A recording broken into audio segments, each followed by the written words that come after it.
Assalamualaikum warahmatullahi wabarakatuh. Apa kabar anak-anak? Seperti biasa, setiap hari Selasa kita akan bertemu lagi dengan mata pelajaran Bahasa Indonesia yang diampu oleh Ibu Utruza Imba Bidara. Semua sudah siap? Semoga Allah SWT selalu melindungi kita dan kita semua selalu ada dalam keadaan sehat walafiat. Amin ya Allah ya Rabbal Alamin. Materi yang akan kita bahas bab 2 yaitu tentang teks eksplanasi. Ada 4 hal yang harus kalian kuasai dalam mempelajari materi tentang teks eksplanasi. Yang pertama, memahami informasi berupa pengetahuan dari yang didengar ataupun dari yang dibaca.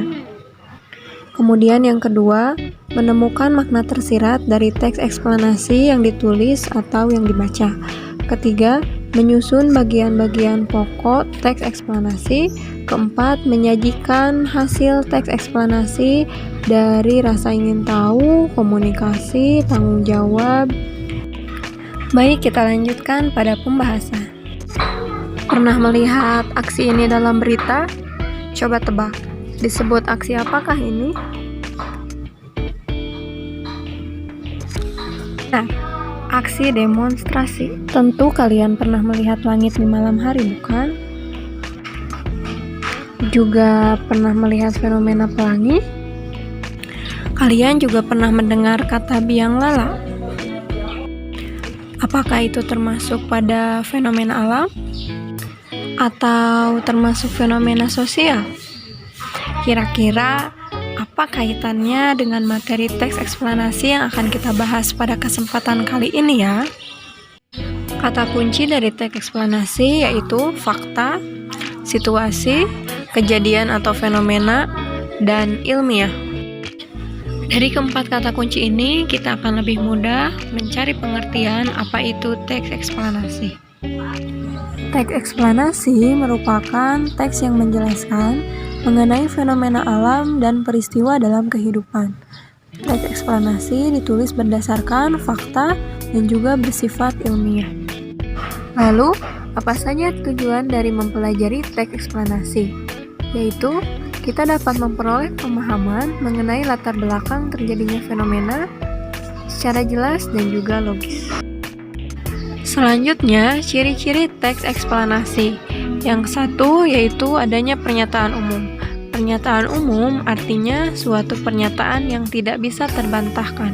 Selanjutnya yang kedua, deretan penjelasan. Maksudnya, dengan adanya deretan penjelasan ini, kita akan lebih menguatkan lagi informasi yang telah kita sampaikan dalam pernyataan umum.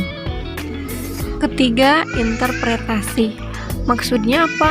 Interpretasi itu adalah opini kita atau pendapat dan argumen kita terhadap fenomena yang akan kita bahas. Keempat, info faktual.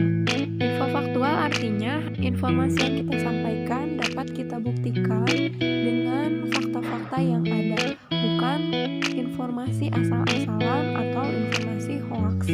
Yang kelima, bersifat keilmuan. Maksudnya, materi-materi yang kita sampaikan biasanya dikaitkan dengan istilah-istilah ilmiah dalam bidang keilmuan tertentu. Contohnya demonstrasi, hak angket.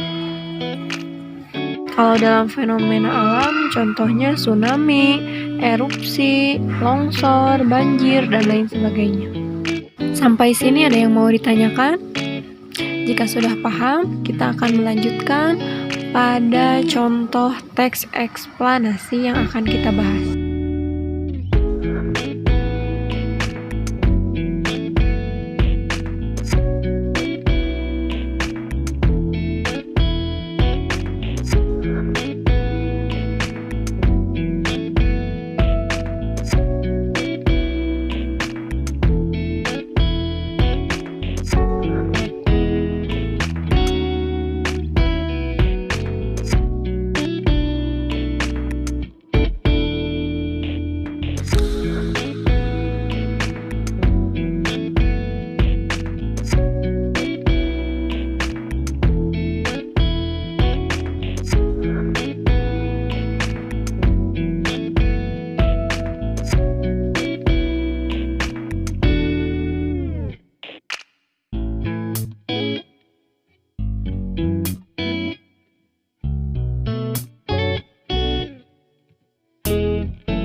Bagaimana, sudah selesai membaca?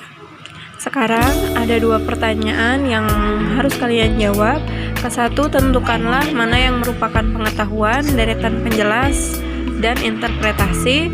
Kedua, carilah kalimat-kalimat yang memuat informasi berdasarkan fakta. Lakukan tugas ini, kerjakan dan kirimkan via Edmodo. Jika ada yang mau ditanyakan, boleh via WA. Baik anak-anak, kita sudahi pertemuan kita kali ini. Mari kita akhiri dengan mengucapkan hamdalah bersama. Alhamdulillahirrabbilalamin. Berbuat baiklah untuk hari ini, semoga kebaikan akan mendatangkan keberkahan.